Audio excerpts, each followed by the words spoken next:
দর্শক, আকিসফিড নিবেদিত দীপ্ত কৃষি টিম আজকে আমরা চলে এসেছি ধানমন্ডিতে আসাদুজ্জামান ভাইয়ের ছাদ বাগানে।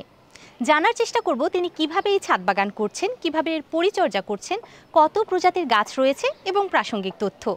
সবাইকে আমন্ত্রণ জানাচ্ছি দীপ্ত কৃষির আজকের এই পর্বে, powered by Kazi Farms, co sponsored by এয়ার মালিক সিডস। পুরো পর্ব জুড়ে আপনাদের সাথে আছি আমি নূরে জান্নাত।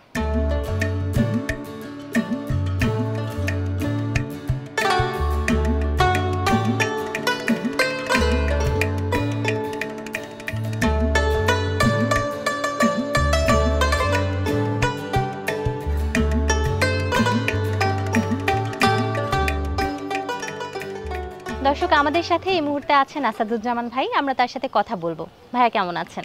খুব ভালো আছি ইনশাআল্লাহ, আল্লাহ ভালো রেখেছেন। আপনার এই ছাদ বাগান ঘুরে দেখছিলাম, ভীষণ ভালো লাগছিল।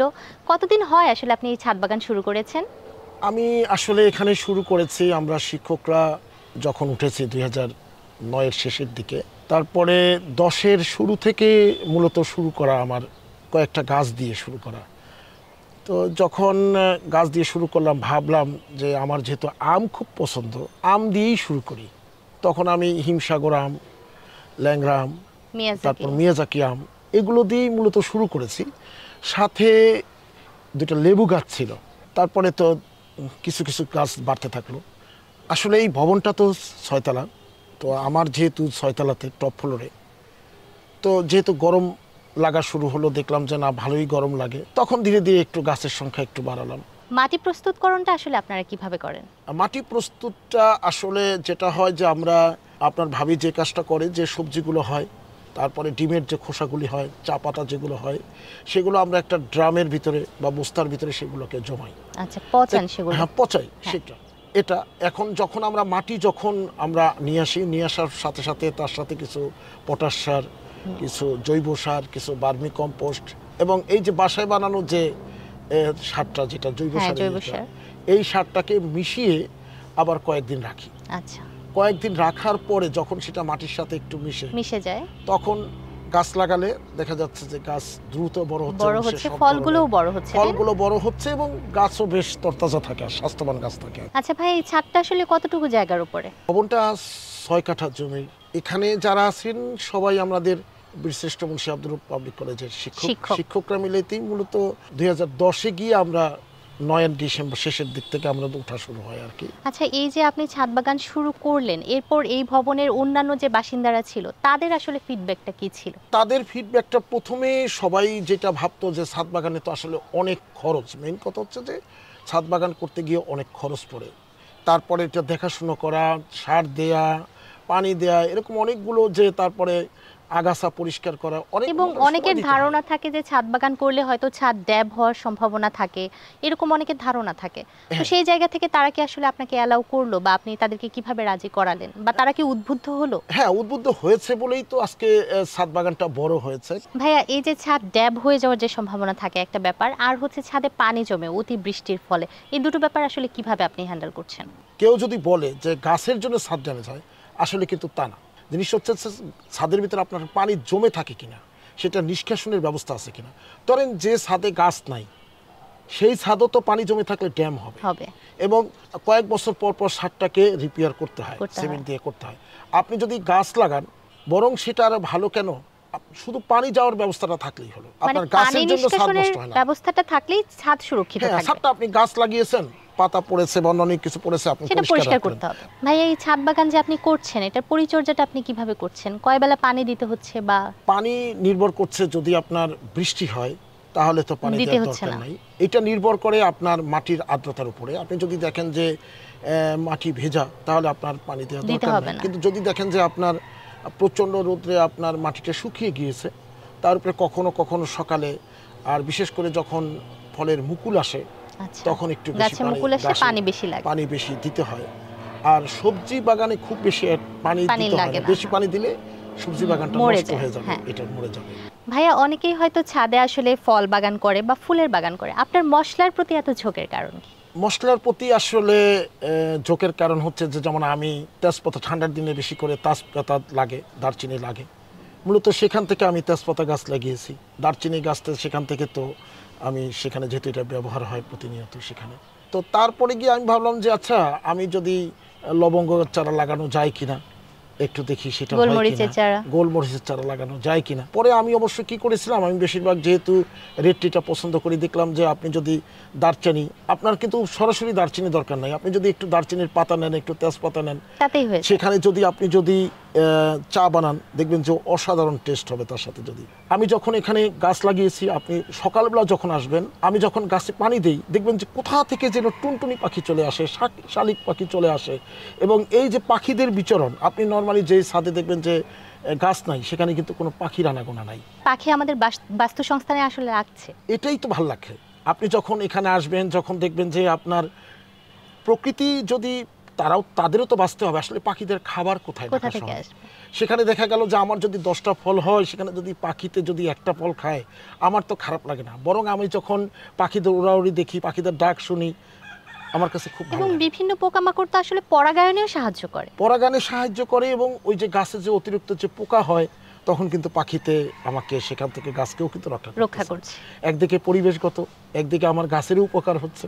আচ্ছা ভাইয়া, আমরা এখন আপনার ছাদটা একটু ঘুরে ঘুরে দেখবো, গাছের প্রজাতিগুলো সম্পর্কে একটু জানবো, যাওয়া যাক। হ্যাঁ, চলেন যাই, দেখি এখানে। আরে আকিস ফিড আইছে, এবার ঠেকাইবো কে শুনি। বাজারে এলো আকিস ফিড, বাড়বে খামারের লাভ, রেজাল্ট হবে হিট।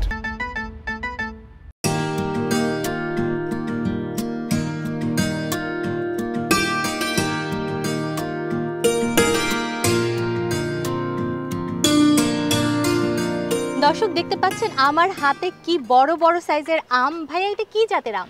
এটা বাড়ি ফরজাতের আম। মনে হচ্ছে আমের বাগানে চলে এসেছি এবং প্রচুর পরিমাণে কিন্তু আমরা দেখতে পাচ্ছি ফলন হয়েছে।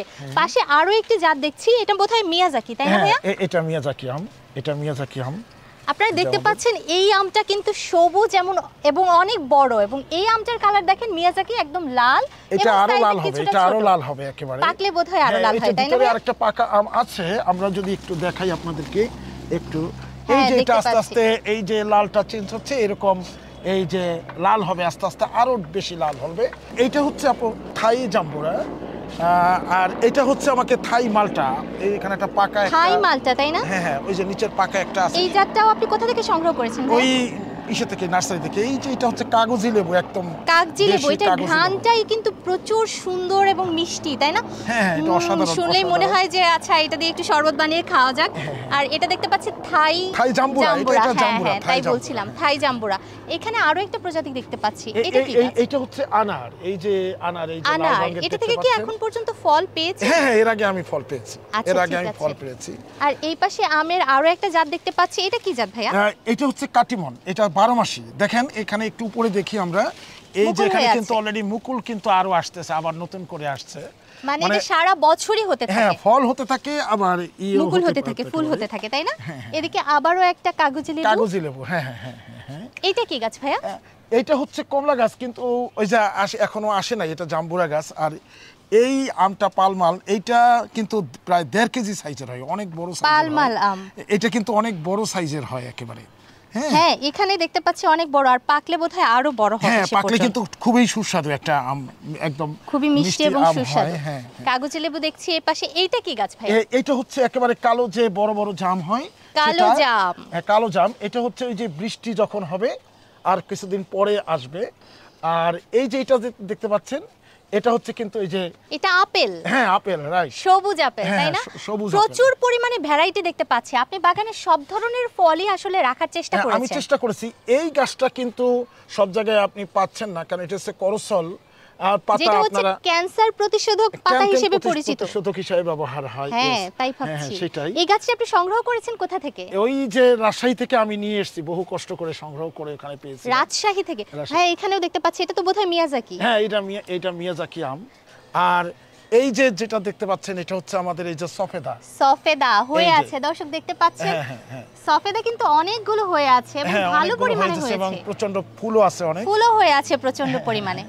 আর এই যে এটা হচ্ছে আমার, এটাও কাটিমন আম। ওপাশে একটা দেখলাম, আর এই পাশেও একটা কাটিমন। এটা একটা কাটিমন আছে এখানে আমাকে। এখানেও আরেকটা কাগজি লেবু। কাগজি লেবুই বোধহয় আপনি বেশি করেছেন।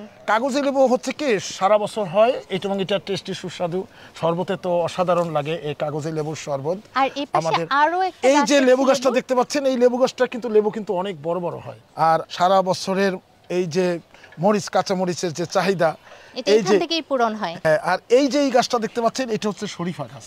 শরীফা গাছ? হ্যাঁ হ্যাঁ, আমি মনে হয় ছাদ বাগানে শরীফা গাছ হয় এটা বোধহয় প্রথম হ্যাঁ দেখলাম। ওই আমার ওই পাশে আমাদের ওই পাশে আমার সহকর্মী একটা শরীফা গাছ লাগিয়েছে, তার অলরেডি ফল হয়েছে, আমি আপনাকে দেখাচ্ছি। তো আমার এখানে কিন্তু শুধু কিন্তু আমার যে শুধু ফল গাছ তা কিন্তু না, আমার এখানে এই যে গাছও আছে, আপনাকে ওই যে মশলা জাতীয় গাছ। আমার এই যে এই পাশে আমরা যদি এখানে একটু দেখি, এই যে এটা হচ্ছে আলু বোখারা, আর এইটা তো নিশ্চয়ই চেনেন। হ্যাঁ, তেজপাতা। না, এইটা তেজপাতা না, এটা দারচিনি। দারুচিনি। আমার এই যে তেজপাতা গাছটা হচ্ছে এই দারচিনি গাছের পরে এই যে ও আচ্ছা, হ্যাঁ আমি এই দুটো পাতা সব সময় গুলিয়ে ফেলি।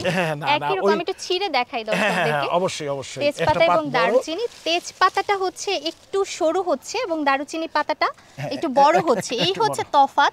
বাকিটা কিন্তু সেরকম কোনো তফাৎ নেই। আর এপাশে আমরা দেখলাম এটা হচ্ছে এটা হচ্ছে আলু বোখারা গাছ। আর এই যে যেটা এটা দেখতে পাচ্ছেন, এটা সবচেয়ে মেয়েদের খুব পছন্দের গাছ। বলেন এটা কি? এই যে আমরা যদি এখানে ফল দেখি, ফলটা দেখেন, ফলটা দেখে বলেন কদবেল গাছ। হ্যাঁ। আর এই যে এইটা হচ্ছে কিউজাই। এটা আসলে কোন দেশি বা কোন? এইটা জাপানের কিউজাই। দর্শক দেখতে পাচ্ছেন কি পরিমাণ ফলন হয়েছে। একটা আমরা যদি ডালে দেখি, একটা ডালে অনেকগুলো কিন্তু আম ধরেছে। এবং এটার পাশাপাশি আপনি নিচে কিন্তু আরো গাছ মরিচ গাছ দিয়েছি। হ্যাঁ, মরিচ গাছ দিয়েছি যাতে নাকি আমার হয়। এই পাশে করলা, এই পাশে হচ্ছে আমাকে করলা গাছ হচ্ছে, এই যে করলা গাছ। আর নিচে শাকও হচ্ছে। হ্যাঁ, শাকও হচ্ছে। এখানে হচ্ছে আপনার কিন্তু এইটা লাগাতে কিন্তু পাতা খাবেন, পাতা খাওয়ার পরে আবার সেই গাছটা কিন্তু হবে, মানে এটা আর প্রয়োজন নেই লাগানোর, এটা কন্টিনিউয়াসলি হতে থাকবে। আর এই গাছটা তো চিনেন, সাজনা গাছ। সাজনার পাতার সজনে ডাঁটা, রাইট। আর এই যে এই গাছটা, এটা হচ্ছে গিয়ে আমাদের ওই যে মালটা বলে, এই মালটাটা অনেক বড় হয়। হ্যাঁ, এটা অনেক বড় হয়, এটা শরবতের জন্য খুবই পারফেক্ট একেবারে। হ্যাঁ, তো এই যে এই গাছটা দেখছেন অ্যাভোকাডো, এটা জানেন বিখ্যাত একটা গাছ। এটা অনেক এই গাছটা বাংলাদেশে চাষ শুরু হয়েছে খুব বেশি দিনও কিন্তু হয়নি, কারণ প্রচন্ড দাম ছিল বাংলাদেশে চাষের পর, কিন্তু দামটা এখন আস্তে আস্তে দামে আসছে। আমিও নতুন লাগিয়েছি গাছটা। আর এই যে এই গাছটা কি আপু, এই গাছটা হচ্ছে আমাকে লবঙ্গ গাছ। আর নিচে মরিচ গাছও দিয়েছেন আপনি। হ্যাঁ, লবঙ্গ গাছ। আর এই যে এই গাছটা দেখতে পাচ্ছেন, এটা আমাদের এখানে ছাদে খুব কম হয়। এটা একটু আমি দেখাবো। হ্যাঁ, একটু কাছ থেকে। এটা গোলমরিচ। হ্যাঁ, এবং এটা বোধহয় প্রথম ধরেছে কি? হ্যাঁ, এটা প্রথম ধরেছে, কারণ এটা তো আমি বেশি দিন আগে লাগাইনি, এটা আমি সংগ্রহ করেছি কিছুদিন আগে, মানে মাস খানেক হলো। আরে আকিস ফিড আইছে, এবার ঠেকাইবো কে শুনি। বাজারে এলো আকিস ফিড, বাড়বে খামারের লাভ, রেজাল্ট হবে হিট।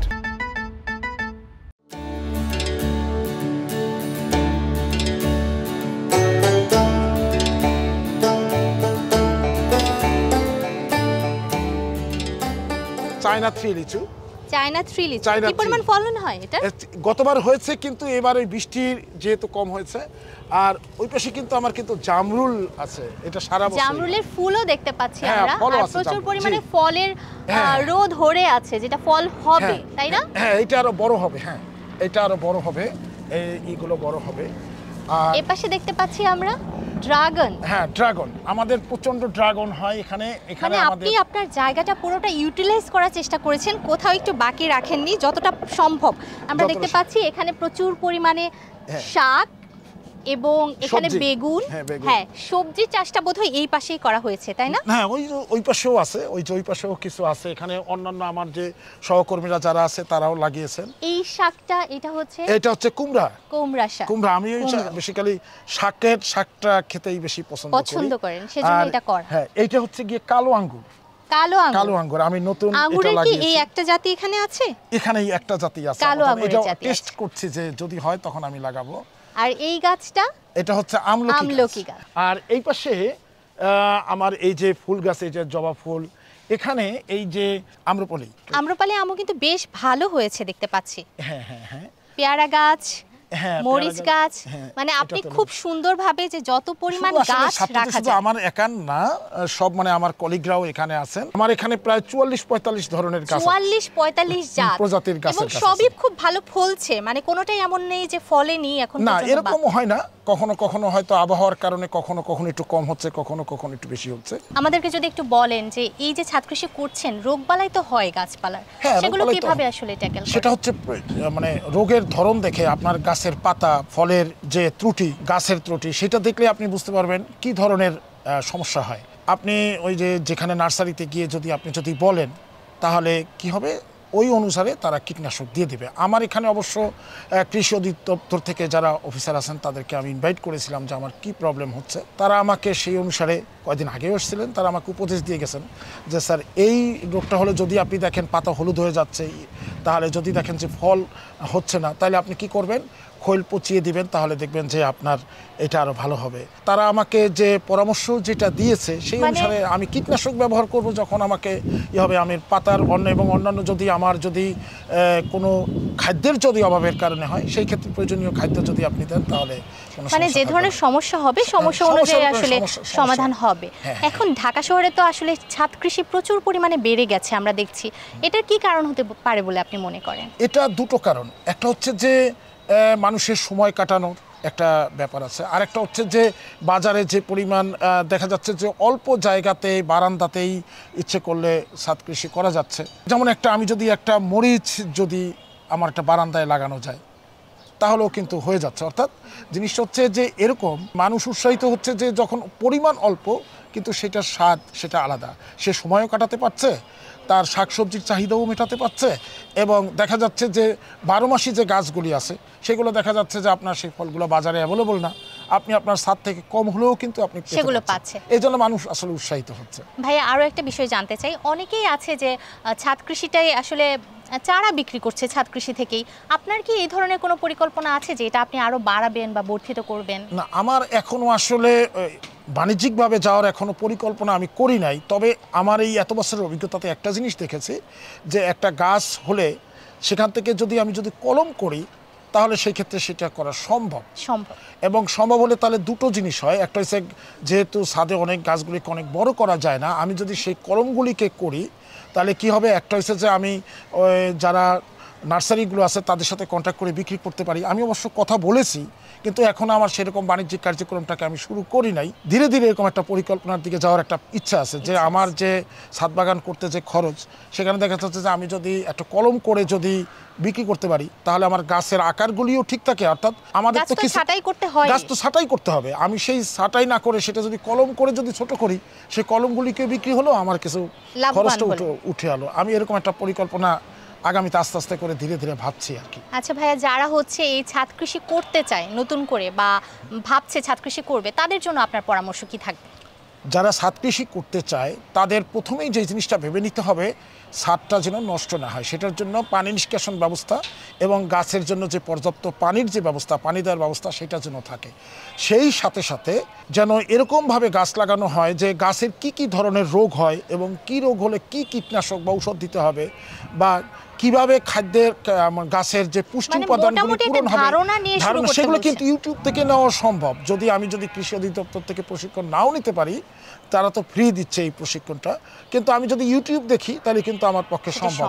বাসায় যে আবর্জনা আছে সেটা তো আমাদের নিচে ফেলে দিতে হয়, সেইটাকেও যদি আমি জৈব সার করে দিয়ে তাহলে যদি করি, তাহলে কিন্তু খুব কঠিন কিছু হবে না, বরং পরিবেশের জন্য ভালো হবে। ধন্যবাদ ভাইয়া আমাদেরকে সময় দেওয়ার জন্য, আমরা এখানে এসে খুবই ভালো লেগেছে। ভালো থাকবেন। হ্যাঁ, আপনাদেরকেও ধন্যবাদ, আপনারা কষ্ট করে এসেছেন। কৃষি বিষয়ে যে কোনো তথ্য জানতে ও জানাতে লিখতে পারেন এই ঠিকানায়। দীপ্ত কৃষি, প্লট 7/A/গ, তেজগাঁও শিল্প এলাকা, ঢাকা 1208। আপনারা চাইলে ইমেল করতে পারেন krishi@dipto.tv এই ঠিকানায়, অথবা ফোন করতে পারেন 0178-768-2832 নম্বরে, শুক্রবার ছাড়া প্রতিদিন সকাল 9টা থেকে বিকেল 5টা পর্যন্ত। দর্শক, এতক্ষণ আমরা কথা বলছিলাম আসাদুজ্জামান ভাইয়ের সাথে, জানার চেষ্টা করছিলাম ছাদ কৃষি সম্পর্কে, জানলাম বিভিন্ন প্রজাতির গাছ এবং এসবের পরিচর্যা সম্পর্কেও। দর্শক, আকিসফিড নিবেদিত দীপ্ত কৃষির আজকের এই পর্ব থেকে বিদায় নিচ্ছি আমি Nure Jannat, powered by Kazi Farms, co sponsored by এয়ার মালিক সিডস। আগামী পর্বে আবারও কোনো খামারি বা কৃষকের গল্প নিয়ে আমরা হাজির হব। সে পর্যন্ত সবাই ভালো থাকুন, সুস্থ থাকুন এবং অবশ্যই দীপ্ত কৃষির সাথেই থাকুন।